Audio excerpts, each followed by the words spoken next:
네, 안녕하십니까. 시애틀 우서방입니다. 지난 편에는 이제 오레곤주에 대한 개요를 설명드렸고요. 오늘은 이제 오레곤의 해변, 시사이드와 캐논 비치에 대한 설명을 하겠습니다. 오레곤의 가장 큰 명소주는 여러 군데가 있는데요. 그 중에 이제 오늘 소개할 것은 이제 태평양 해변에 연결되어 있는 101번 도로 제일 북쪽에서 제일 먼저 만나는 곳이 바로 이제 시사이드입니다. 그 다음이 이제 캐논 비치고요. 계속해서 이제 101번 도로가 연결되면서 캘리포니아까지 연결되는데요. 시사이드를 가면 제일 먼저 반가운 것이 오레곤의 이제 해변을 만나게 되는데, 그야말로 돌멩이 하나도 없는 모래로 덮인 이제 백사장을 만나게 됩니다. 그래서 시사이드 해변은 기대한 만큼의 와라는 것이 뭐가 있느냐면, 그야말로 해변이 펼쳐진다는 거죠. 전봇대 하나도 없는 해변이 펼쳐진다는 것이고요. 그 다음에 거기는 그야말로 모래사장과 사람들이 뒤엉켜서 해변을 바라보는 것을 볼 수가 있는데, 그 시사이드의 해변을 볼 수 있게끔 이제 나무로 만든 판에 보면 제일 먼저 두 사람이 그 해변을 이제 쳐다보는 동상이 서 있는데, 그게 누구냐면 거기를 원정와에 있던 루이스와 클락 두 원정 대장의 그 인물들이 둘이 해변을 바라보는 장면을 볼 수가 있습니다. 그래서 시사이드에 가서 그냥 이제부터 태평양 해변을 이제 보게 되는구나, 이걸 보게 됩니다. 그래서 이제 시사이드에서 이제 계속해서 이제 101번 도로를 따라서 남쪽으로 가게 되면 자그마한 도시들이 이제 연결되는데요. 이 오레곤 비치에 있는 여러 도시들의 특징이 뭐냐면, 관광철이 되면 엄청난 사람들이 이동하긴 하지만 실제 사는 사람들은 평균 인구가 뭐 시사이드나 캐논 비치나 그 밑에 이제 틸라묵, 그 다음에 야차트, 그 다음에 뭐 이렇게 연결되는 도시마다, 조그만 도시, 해변 도시마다 평균 인구는 1200명에서 1600명 밖에 안 된다는 것입니다. 그리고 재밌는 것은요, 그 각 동네마다 꼭 들려야 될 장소가 있습니다. 물론 태평양을 보는 것도 중요하지만 동네마다 앤틱 스토어가 꼭 있다는 것 기억하시고요. 우리말로 하면 이제 골동품상이죠. 그래서 뭐 여러분이 사든 안 사든 이거 여러분의 선택이겠지만 정말 볼 게 많습니다. 그래서 개인적으로는 그 골동품상을 들어가기 좋은데요. 그 보면은 단순하게 보고 호기심을 해서 사겠다는 것보다는 그 마을의 역사, 그 사람들이 어떻게 해서 그 시대에 200년 전, 300년 전에 어떤 사람들이 어떤 물건을 가지고 살았는가에 대한 그 호기심과 아울러 자동적으로 알게 된다는 거죠. 그리고 물어보면요, 여러 가지 다양한 것들을 알게 됩니다. 그래서 태평양을 오게 된 사람들이 대부분 다 동부에서 역마차를 타고 새로운 개척지, 미국 안에서 새로운 개척지로 역마차를 타고 왔다는 것이죠. 그게 바로 이제 루이스와 클락이 그걸 올 수 있게 한 선발대 역할을 한 것입니다. 그래서 이제 시사이드를 출발해서 캐논 비치까지 가는 길은 굉장히 완만합니다. 한 번에 언덕만 가게 되면 이제 오른쪽에 이제 캐논 비치로 들어가는 입구가 딱 나오는데요. 여기서부터 이제 여러분이 주의할 게 있습니다. 그 101번 도로에서 캐논 비치로 딱 들어가자마자 1마일 이내에 오른쪽에 이콜라 스테이트 파크이라는 사인을 보고 언덕으로 올라가셔야 됩니다. 캐논 비치 시티로 가시면 안 되고요. 이콜라 스테이트 파크이라는 사인을 보고, 오른쪽 사인을 보고 언덕길로 약 한 10분 내지 15분을 올라가셔야 됩니다. 굉장히 길이 좁고요. 원웨이입니다. 가는 길 오는 길이 한 차량만 왔다 갔다 하시기 때문에 버스는 올라가기가 힘듭니다. 15인승까지는 괜찮은데요. 승용차와 15인승까지는 괜찮고요. 올라가려면 그 이콜라 스테이트 파크로 올라가야 됩니다. 그리고 올라가는 정상에 보면 이제 입장료를, 주차료를 내는 데가 있습니다. 자, 여기서부터 주의를 하셔야 됩니다. 입장료를 내시고, 주차비를 내시고, 왼쪽으로 들어가면 이제 그 언덕 위에서 왼쪽으로 바다를 보면서 그 캐논 비치의 수많은 바위 섬들을 볼 수 있는 절벽 꼭대기가 나옵니다. 거기를 구경하시면서 대부분 저는 거기서 점심 식사를 하거나 간식을 하게 됩니다. 거기를 합니다. 거기 찍을 게 너무 많습니다. 왜냐하면 언덕 위에서 보는 파도가 태평양에서 밀려 들어오고 또 밀려 나가는 모습과 수많은 바위섬과 그걸 구경하는 사람들, 또 야생화, 그 다음에 그 산책길들, 그걸 보시면 야 정말 여기로 오기 잘했구나, 이 태평양이구나, 이게 그야말로 내가 원했던. 그 다음에 그 오솔길 사이로 그 시라이언 락이라고 하는 또 그 표시편을 따라서 또 가는 코스도 있고요. 바람에 바람에 의해서 잎사귀 한쪽으로 몰려 있는 그 나무들을 보게 되고요. 그 다음에 그야말로 거기 가면 가슴이 뻥 뚫어집니다. 그 태평양에 파도 치는 모습을 보면요, 그야말로 한여름에도 추울 정도로. 그래서 여기 가실 때는 꼭 여벌에 방풍의나 잠퍼를 가져가시는 걸 추천합니다.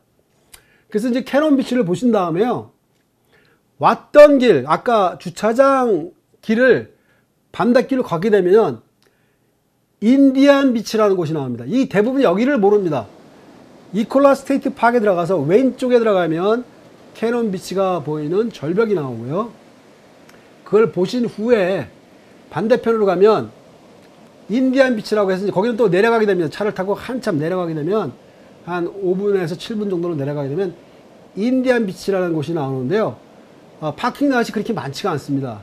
그래서 거기 가게 되면 거기서는 바다로 내려갈 수 있는 길이 있습니다. 그러니까 직접 해변을 밟을 수가 있고요. 거기에 뭐가 있냐면 그 서핑을 하는 사람들이 잠수복을 입고 긴 서핑 보드를 타고 파도를 타는 사람들. 그러니까 그야말로 우리가 보통 서핑하면 많은 사람들이 이제 하와이를 떠오르는데, 여기도 바로 하와이 같이 넘실대는 파도를 타는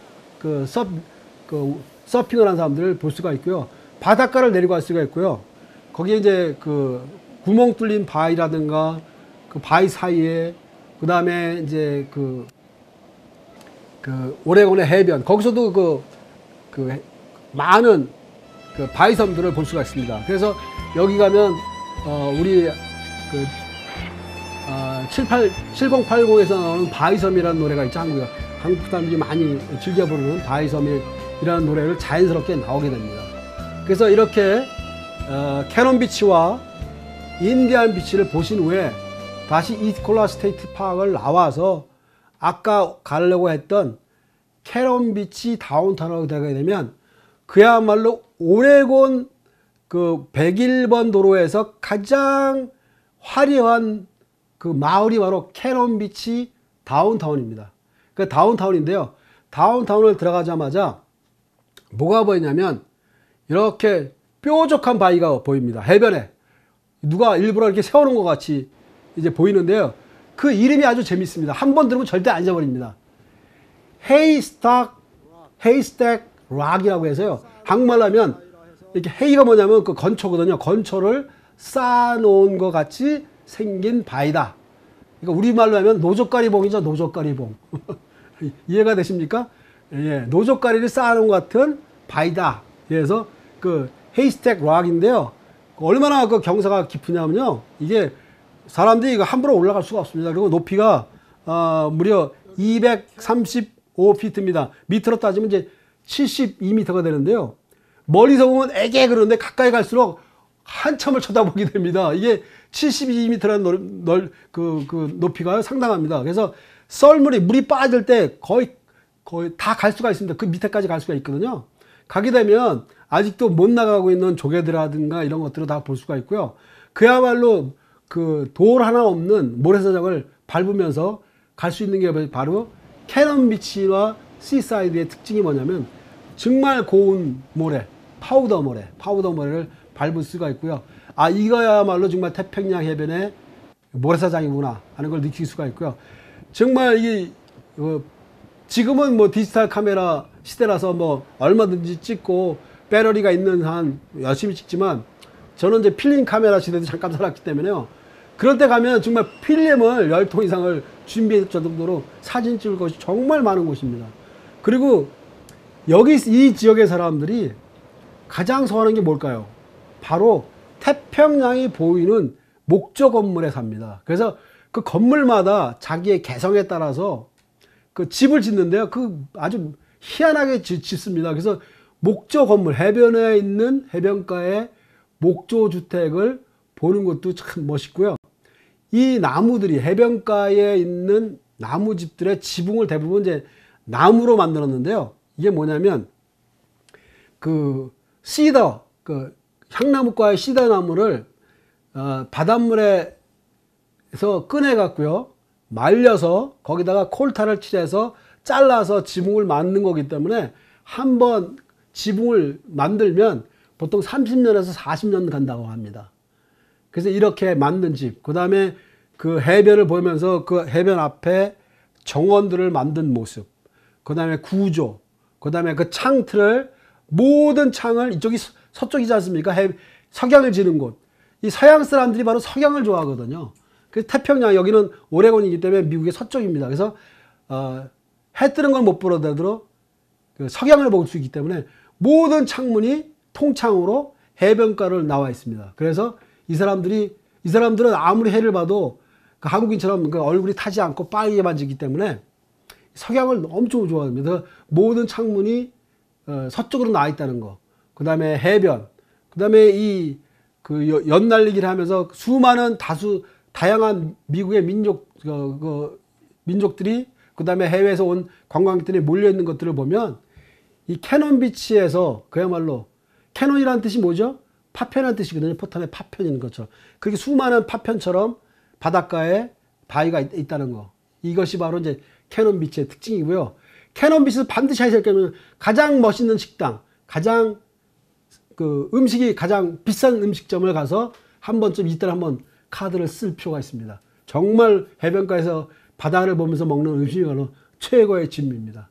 자, 오늘은 이제 캐논 비치와 시사이드를 설명드렸고요. 다음 편에는 이제 오레곤주의 그 낙농으로 유명한 틸라묵, 그 다음에 시라이언 케이브, 바다 사자 동굴을 소개하도록 하겠습니다. 네, 다음 편에 뵙겠습니다. 감사합니다.